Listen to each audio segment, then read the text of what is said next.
Jadi Wow, ada oke. buktinya gitu loh kalau kita tuh sebenarnya mampu dengan mendapatkan LOE, dan itu menjadi titik berat ya, dan menurut saya sangat penting sih untuk membuktikan ke pewawancara ya gitu, bahwa kita ini mampu dan siap gitu dengan memberikan surat LOE tersebut gitu.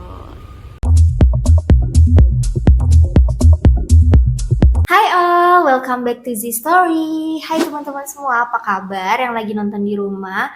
So, hari ini aku bakalan ngobrol bareng lagi sama salah satu guest yang luar biasa. Kali ini aku akan ngobrol kulik-kulik seputar beasiswanya dan perjalanannya. Tapi sebelum kita mulai ngobrol nih, kalian jangan lupa untuk klik subscribe, like, dan komen. Oke, daripada kebanyakan ngomong, langsung aja kita sambut. Please welcome Kak Devi. Halo Kak Halo, Devi. Kak Devi, selamat apa kabar pagi ya. Kak? Iya, kabarnya baik, sehat gitu. Oke Kak Devi, sebelum kita mulai dan mulai ngobrol dan ngulik-ngulik nih tentang Kak Devi, boleh nggak Kak perkenalkan diri Kak Devi terlebih dahulu nih dan ceritain sedikit tentang background Kak Devi sebelum akhirnya memutuskan untuk daftar beasiswa. Oke, ya jadi perkenalkan singkat, namanya Nur Dewi Putri Maulidia, tapi dipanggilnya Debi. Kalau untuk backgroundnya, S2-nya di University of Leeds di UK, S1-nya ambil jurusan yang linear, jadi backgroundnya memang sastra Inggris atau majornya lebih ke pendidikan ya, pendidikan bahasa Inggris gitu. Jadi TESOL itu English Education. Nah sekarang kegiatannya ya kerja ya, karena udah selesai kuliah gitu. Kerja jadi partnership team di salah satu company di Kuala Lumpur di Malaysia. Working remotely dari Jakarta karena partnershipnya di sekitar Jakarta ya, mostly gitu di ibu kota Indonesia gitu. Nah di sela-sela tetap masih ngajar gitu karena memang backgroundnya pendidikan ya, pendidikan bahasa Inggris gitu. Jadi ngajar IELTS, ngajar TOEFL gitu di siang, kadang di sore ke malamnya gitu, just for fun. Wow, keren banget Kak Devi. Berarti Kak Devi kan merupakan URD beasiswa ke UK ya, dan sekarang kerjanya di Kuala Lumpur tapi remote di Jakarta. Keren banget sih Kak. Nah, boleh tahu nggak sih Kak beasiswanya apa gitu? Dan apa yang akhirnya memutuskan Kak Devi untuk kayak, oh gue mau lanjut memutuskan untuk melanjutkan pendidikannya ke luar negeri dengan beasiswa tersebut. Oke, ya kebetulan dapatnya LPDP, tapi ini bukan beasiswa yang pertama ya gitu, maksudnya nggak yang langsung coba dan dapat gitu. Jadi sebelumnya memang udah direncanakan gitu. Jadi sewaktu SMP SMA itu pencarian jati diri gitu kan. Nah sampai di SMA akhir itu ketika ngajarin orang gitu kok cepet bisa ya gitu, jadi merasa oh maybe this is my patience gitu untuk mengajar gitu. Akhirnya ambil pendidikan ya jurusannya. Nah kemudian jurusannya sastra Inggris gitu karena memang dari awal pengen ke luar negeri gitu. Jadi basically kalau cerita saya sih udah di apa ya, direncanakan gitu dari even sebelum masuk ke kampus ke S1 gitu, karena memang dari SMA itu banyak exposure sama native speaker sama bule gitu, jadi pengen ngerasain gitu kalau kita belajar bareng mereka kan menyenangkan ya pada saat itu. Kalau kita jadi kalau nanti ada kesempatan bisa ke luar negeri, bisa belajar seperti mereka dan dengan native speakers yang lain tuh kayaknya menyenangkan deh. Jadi pas SMA itu udah direncanakan gitu untuk kuliah ke luar negeri. Nah, jadi ambilnya bahasa Inggris karena memang untuk mempersiapkan bahasanya.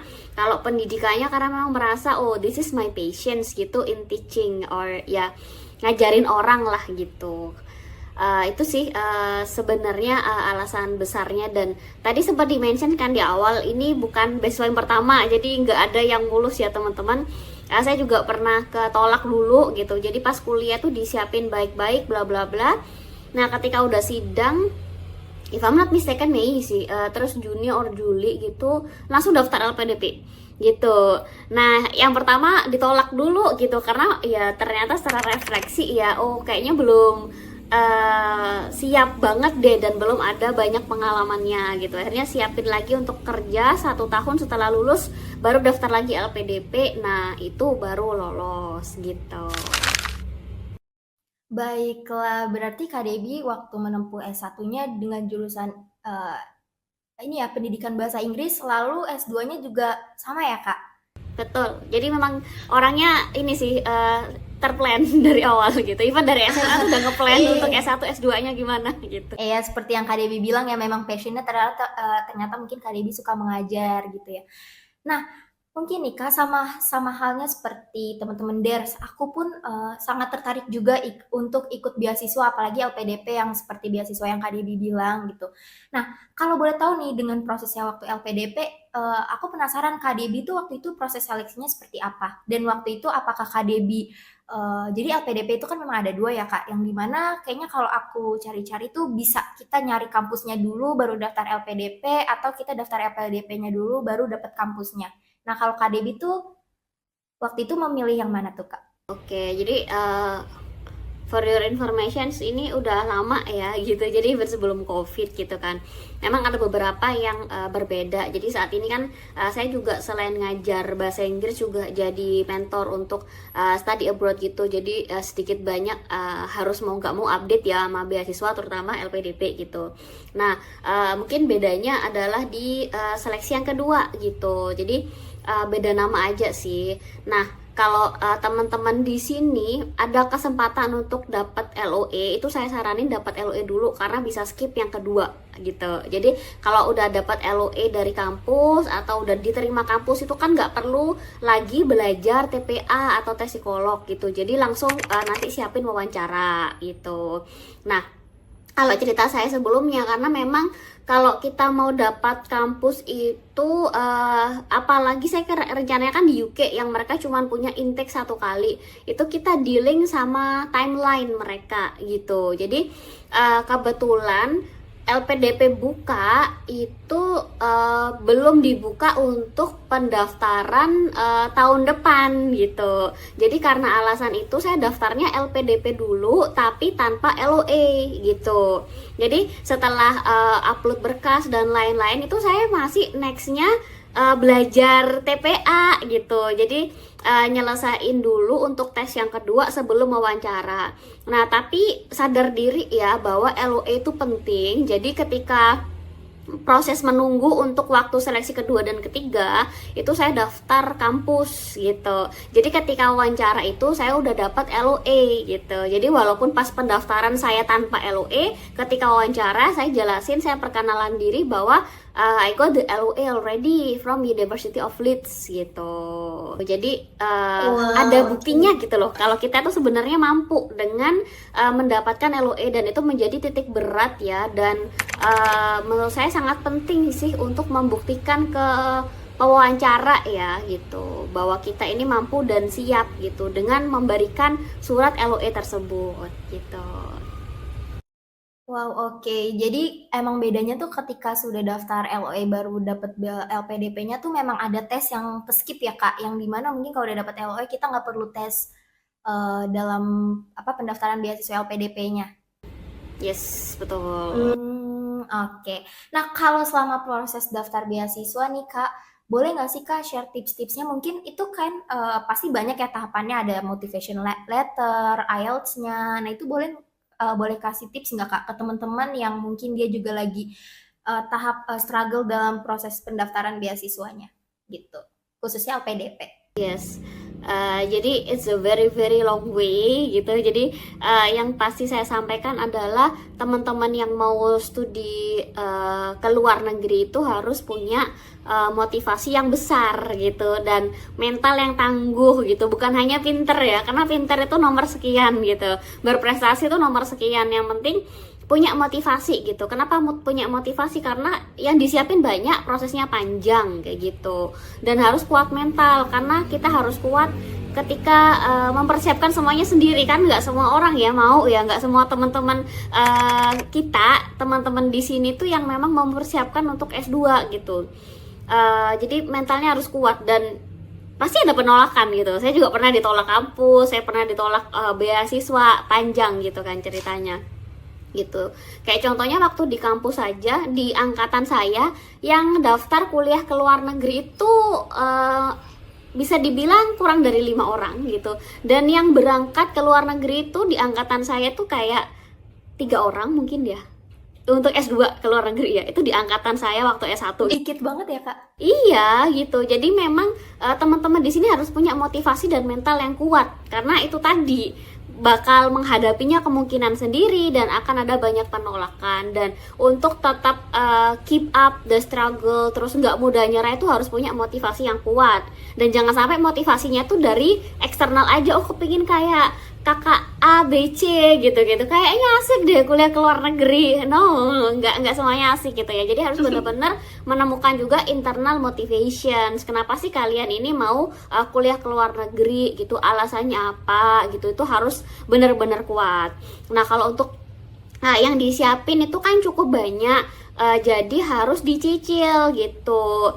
Nah, yang paling besar menurut saya adalah essay dan tes bahasa Inggris gitu kan. Nah, walaupun background saya pendidikan bahasa Inggris BTW, saya randomly aja tes juga masih dapat 6 gitu loh. Maksudnya tetap harus intensif belajarnya ke IELTS atau TOEFL ini untuk sampai achieve ke 7 or above gitu. Jadi teman-teman harus benar-benar mempersiapkan waktunya untuk belajar IELTS dan menulis essay. Nah, kalau belajar bahasa Inggris itu kan sebetulnya nggak butuh waktu yang lama, tapi harus konsisten gitu ya, dan terarah belajarnya. Jadi menurut saya yang susah itu adalah mempersiapkan essay-nya gitu. Kalau nulisnya mungkin bisa semalam ya, sejam 2 jam selesai kan, hanya ngetik nulis. Tapi isi dari atau konten dari essay-nya tuh yang susah. Jadi kalau memang teman-teman mau kuliah ke luar negeri, teman-teman tuh harus mikir mau nulis apa gitu. Nah, itulah kenapa saya siapinnya itu dari SMA gitu, dari S1. Jadi ketika saya tahu SMA itu saya mau kuliah ke luar negeri, saya cari tahu persyaratannya apa, saya baca-baca essay-nya. Nah, ketika saya masuk ke kuliah di S1, saya udah tahu apa yang harus saya lakukan. Misalnya ikut organisasi, ikut lomba, pokoknya nggak kupu-kupu lah, nggak kuliah pulang gitu. Tapi tetap IPK-nya dipertahankan untuk at least cum laude, at least 3,5 gitu kan, 3,6 lah gitu ya. I achieve that 3,6 ya, karena sibuk di luar kelas juga gitu kan. Ada kan teman-teman yang wow pinter banget, rajin banget 3,8, 3,9 gitu kan, ada juga. Tapi enggak untuk saya karena terlalu sibuk di luar dulu. Cuman dengan tahu apa yang harus kita lakukan itu dicicil selama 2-3 tahun. Nah, nanti ketika saya sudah lulus nih, udah dapat ijazah nih, udah tinggal nulis aja. Jadi tinggal submit. Nah, itu sih yang agak lama ya, karena kan proses untuk kita ikut organisasi, ikut lomba, aktif di mana-mana, berkegiatan sosial, itu agak lama gitu. Nah, setelah teman-teman tahu mau menulis apa di essay-nya, kemudian disiapkan kegiatan dan lain-lain. Nah, teman-teman harus spend ya waktu, mungkin kalau sekarang ya di akhir kegiatan mungkin malam sebelum tidur gitu ya, sejam 2 jam aja untuk belajar bahasa Inggris gitu, atau di weekendnya gitu kan, antara Sabtu atau Minggu belajar bahasa Inggris kayak gitu. Jadi intinya dicicil aja gitu, dari essay-nya, kegiatan apa yang bisa dilakukan, sampai belajar bahasa Inggris dari basic gitu. Nanti kalau udah basicnya lumayan, nah itu lebih intensif untuk mempersiapkan ke tes bahasa Inggris IELTS atau TOEFL yang akan diambil gitu. Oke. Jadi selain dicicil juga kita harus punya keyakinan dan mental yang kuat ya Kak untuk daftar ya gitu. Ini nih teman-teman tips dari KDB yang pastinya udah udah lulus ya dari beasiswa ini. Tapi kan dibalik dari kisahnya KDB ini pasti banyak struggle-nya ya Kak, yang tadi KDB bilang.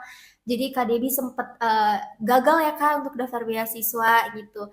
Nah, aku penasaran banget apa yang akhirnya setelah kegagalan yang KDB lewatin, apa yang akhirnya memutuskan KDB untuk bangkit lagi sampai akhirnya udah lulus nih jadi UR di LPDP seperti itu. Kegagalan itu merupakan bagian dari usaha gitu ya. Mungkin saya bisa ngomong ini karena udah mengalami gagalnya itu, dan ternyata saya tahu ada hal baik di balik kegagalan tersebut kayak gitu. Nah, kalau dulu yang pertama ya, pertama kali gagal ya. Sebenarnya udah sering kali gagal di lomba, kayak nggak menang, kayak gitu-gitulah, banyak lah kegagalan-kegagalan kecil. Tapi menurut saya setelah flashback itu, kegagalan untuk dapat beasiswa itu sesuatu yang besar gitu kan. Jadi bener-bener mental down gitu, sedih banget, kayak mau ngapain ya, kayak gitu-gitulah.